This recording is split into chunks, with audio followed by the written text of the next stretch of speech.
Hey YouTube, how you doing today? Here with another knife review. Really great offering, zero tolerance 0562 carbon fiber edition. As you can see, this one's got a little work done to it. I put an aftermarket custom carbon fiber handle scale on the front end to replace the existing carbon fiber handle. There's nothing wrong with the original one. I just wanted something that looked a little bit different, had a different carbon fiber pattern, and also added some extra traction because the original carbon fiber is a little bit slick. And then for a little bit of character, some titanium anodized blue hardware everywhere. So as you can see, the back side of the handle has a stonewashed, beautifully stonewashed titanium frame lock with steel lock bar insert. And then the front side here has a steel liner, very thin liner, underneath that carbon fiber handle.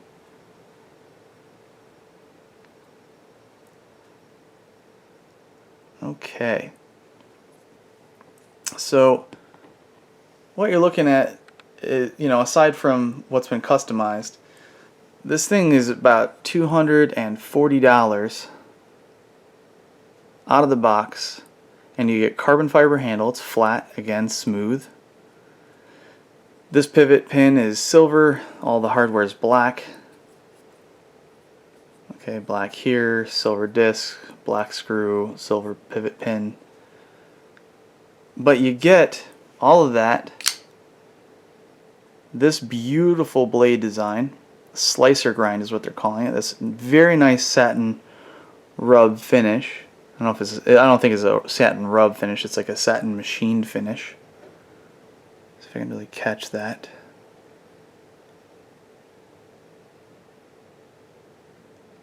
And then for contrast, on the flat you get this awesome stonewash.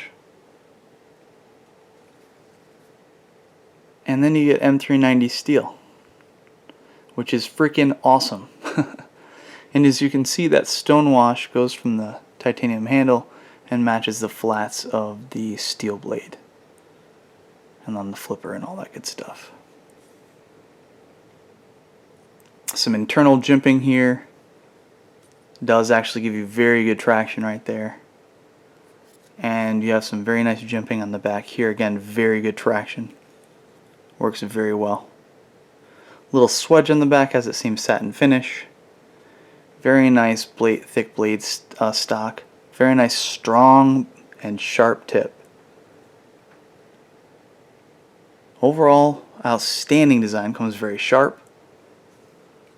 Excellent edge on this. And ergonomically, man, this thing just fits in the hand so well.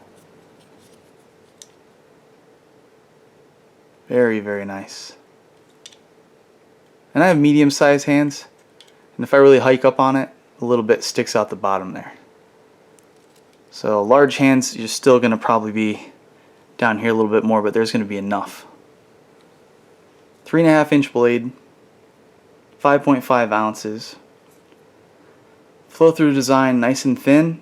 Feels very good in the pocket. As I said, feels outstanding in the hand.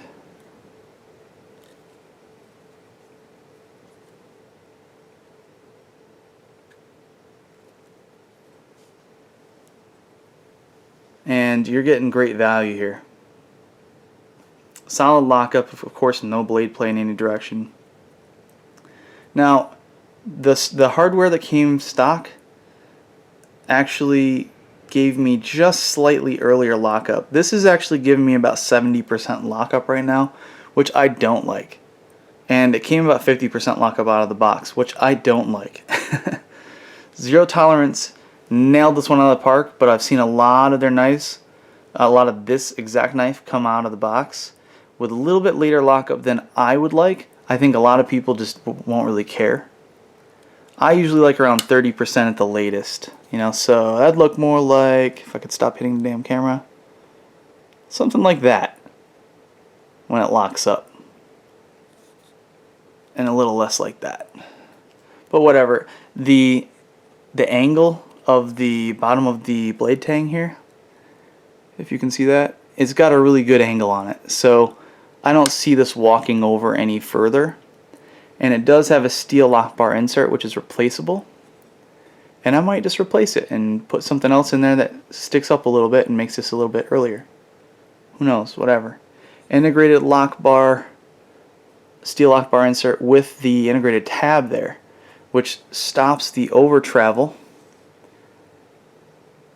of the lock bar. You're not going to have to worry about overextending that and ruining the tension on your steel lock bar, or titanium lock bar rather. And second security measure is you have the over travel stop disc. So there's no way this thing is going to give you any over travel. So that's good. Does have ball bearings on the action. It is very, very smooth, very strong detent, flips out very nicely. Again, solid as a vault, no blade play in any direction. You do kind of get this this whole thing where when you disengage the lock bar, you have to push it out of the way, and then the detent ball catches the bottom of the blade and you have to kind of power through it, but it's not that strong. You can do it easily one-handed. You hit here, and then this is where the detent balls hit the bottom of the blade tang. You just push on through. It's not that bad. Or if you hike your thumb back just a little bit further, you give the flipper just a little bit more room to come down and get past that, and then you can finish pushing it through. Either way, it really likes to be light switched. The zero tolerance flippers, the actual flipper design, I'm not a big fan of, unless it's going to be a really good light switch method. And it is, so that's good. What I'm saying is, if it was a knife like the Quartermaster here, that sucks in most cases. Of course I do that and it flies out, no problem. It usually does that. I mean, that's so funny, yeah. So generally it isn't see, that didn't lock up all the way. It's not as consistent on this one when I do the light switch. But when I button press it, every time it flies out perfectly. It's just so much more conducive to just button pressing it. And it does that well because it's kind of just this point here that's rounded off, so it's fine to just push down on it like that. It doesn't really hurt the finger. But this one, if it wasn't a good light switching method, which this is no fun to try to button press. It's really freaking hard to. And it's very uncomfortable too because they kind of have that slight point there. So not a big deal, especially since it's such a good flipper when you light switch it like that. Just an observation there. Flow through design. Pillar construction. No real lanyard hole. Of course you can wrap a lanyard around this last pin right here if you wanted to. Real deep XM18 themed steel pocket clip. A ton of freaking tension on it. I'm going to probably bend that out a little bit so it doesn't tear up my pants, and so it's not a pain in the ass to put into my pocket one-handed. But other than that, it's very nice. You can switch it around. You do have to disassemble the knife to do that. I take that back. You have to unscrew and slide out this pin to do that, and then flip it around so that the clip's on this side, and then just screw it back together again. So you don't have to disassemble the whole knife. You just have to take out this last pillar. But nice deep, deep, deep carry. As deep as it really freaking gets. So if you like that, that's a win. If you're a lefty, it can switch, that's a win. Not overly thick, actually pretty thin, so it feels good in the pocket. And the ergos on this, like I've stated before, these extra contours are spread out enough to where even if you do have a large hand, it's still going to be comfortable. It doesn't squish your fingers together. So that's really, really nice. One hell of a value, I gotta tell you. Now that I've kind of gone over all of this, this is something you can really heavy use if you want. And it really gives you a lot for $240. I mean, this thing's giving you M390 steel. Look at this blade design. If not just for that, it's worth it. Plus they're thrown in carbon fiber. It might not look like this, but they throw in really nice carbon fiber that's slick. Titanium frame lock with a steel lock bar insert with tons of over travel protection. You know, it's just an outstanding design with great tolerances for a great price. And I think it's overall just a total win. One thing I think they definitely missed, so there's only really I think 2 complaints. Oh yeah, this is not a thumb stud. Before I get off on the negatives, that is a blade stop. Okay, that makes contact here and here, and that's the only thing it's designed for. Okay, can you deploy it with your thumb? Maybe. I don't have pansy hands or anything like that. I have lots of callus on my hands, and I've been able to deploy this once, and it wasn't worth it. It was very uncomfortable. Not a fast deployment. It's low profile. There's a very strong detent in this. This is made to be deployed with the flipper, and that's it. These are made to stop the blade on the handle here. Alright, so back to the negatives. I already said one, I wish it would lock up earlier. Not the end of the world, but kind of a big deal for me. And I really think they messed up with this steel liner here. Not that it's a steel liner there, it's okay. I think they messed up because they didn't skeletonize it, which would have lightened it up a little bit. And I don't know why they wouldn't do that. See, that's just a slab of steel. I don't know why they wouldn't do that when they've done it before with other really good knife options of their own, like the 0560. Look at, let me get the right side here. That, you see that up top there? Get this out of the way so you can see. You see all that up top? They skeletonized it. They cut it all out. See all that? That's the way to do it. That's how you keep it really light. I mean, they obviously know how to do it. They should have just done it with this knife. Oh well. Can't be perfect.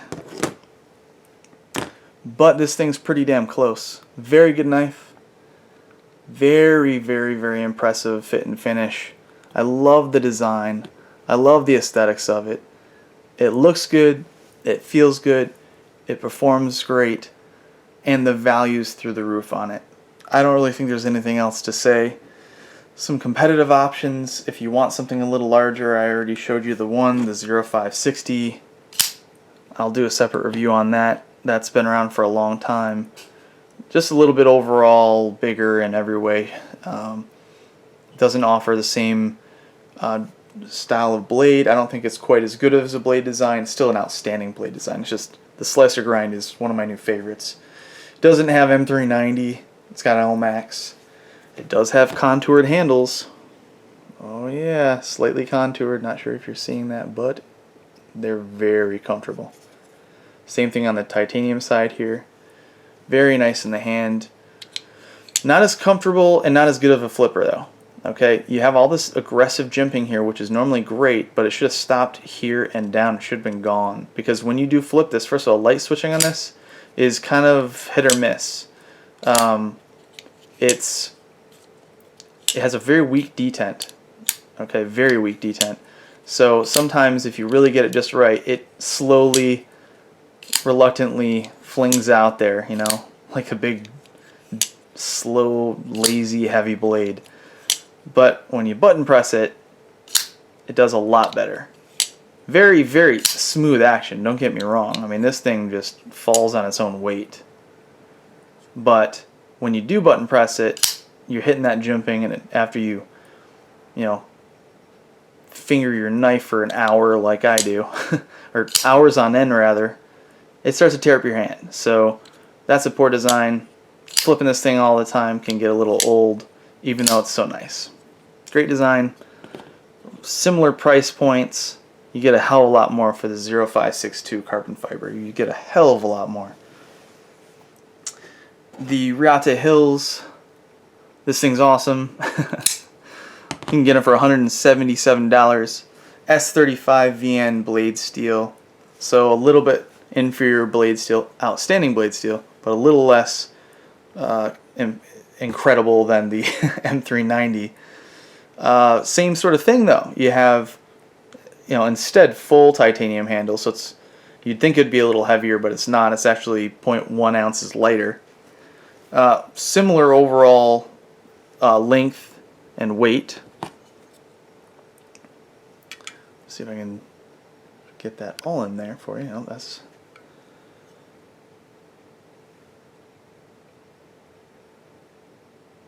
so they're similar in length.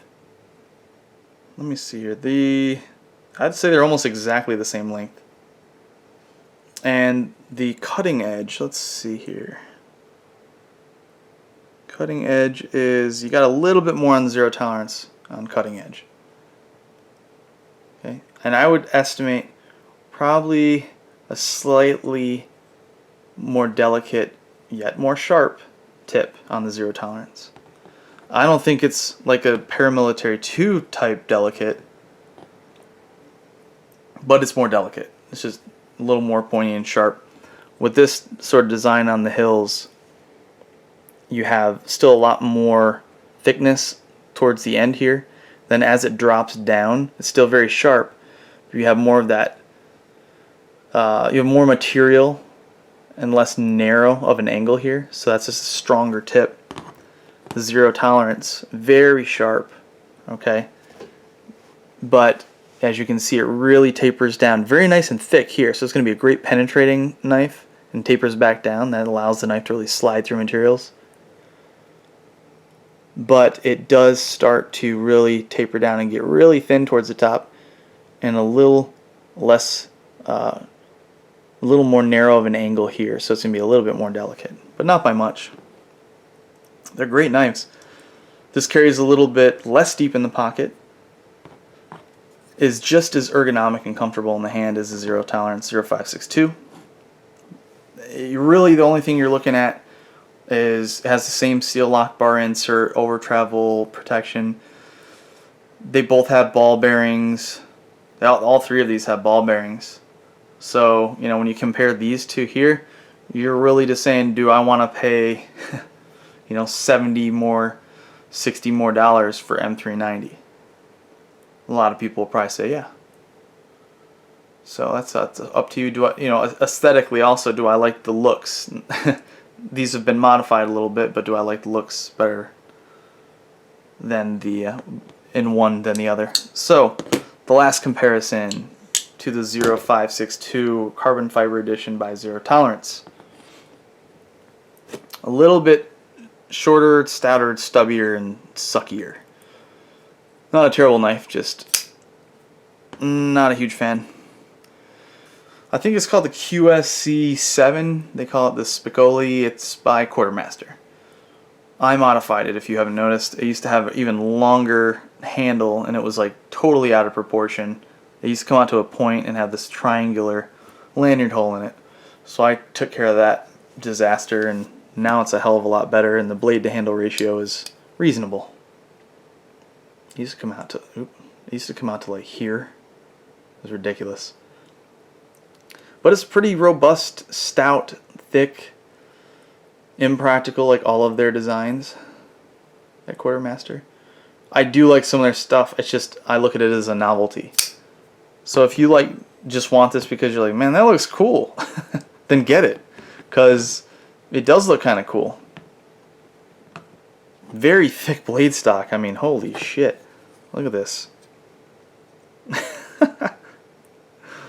But it's not going to be a good cutter. Or slicer, rather. When you start going through material, this hollow grind broadens so dramatically. And I've tested that. Lockup's really late. Steel lock bar insert, over travel stop as well, so that's good. They nailed that. Washers, detent's weak. You get used to it, and you can start flipping it pretty well. You wear gloves, and it's a pain in the ass to actually deploy. It usually gets to here, and I just have to flip it out. Titanium 6AL4V. What blade steel do they use in this? I don't even remember. I should have probably looked that up, shouldn't I? I'm gonna guess and say S35 yen, because that seems like every knife coming out right now has that in it. I don't know. I'll look it up and put it down in the description of the video. I'm gonna go ahead and say that it's not, whatever it is, the blade steel is not gonna be as good as the M390. No way.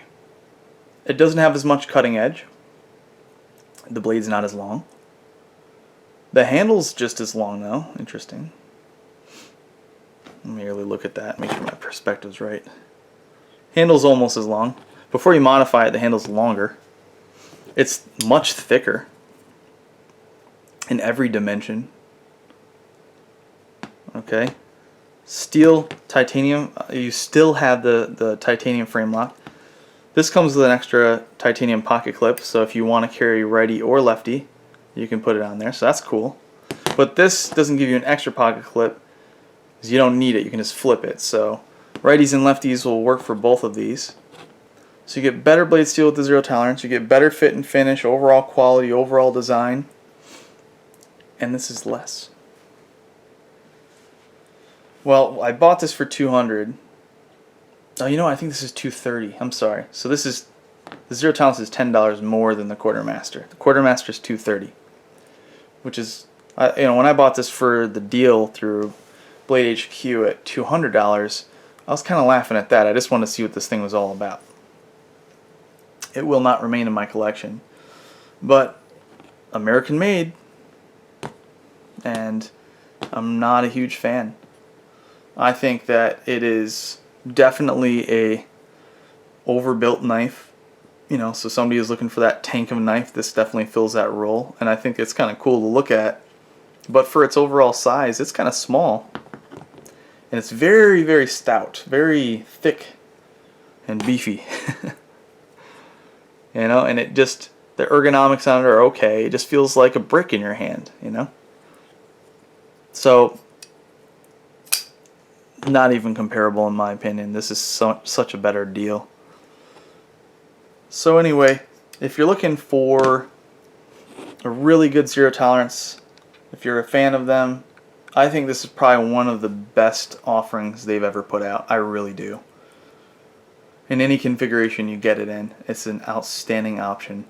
So I feel like the action's almost comparable in some ways to the, not really the 777, but the 0801. The 0801 is maybe just a little bit smoother, a little bit freer anyway, but they both have, I think, the same ball bearings in them, so it feels very similar. Both have very strong detents. This knife's outstanding. Good, larger size, everyday carry knife. It's going to stand up well to hard use, and it's going to look good doing it. So if $240 is in your budget, and you can see the value in spending that in a knife like this, then maybe check it out. Anyway, thank you very much for watching. I appreciate any feedback you may have, and let me know if you have any questions. Please subscribe and like. Thanks again. Take care.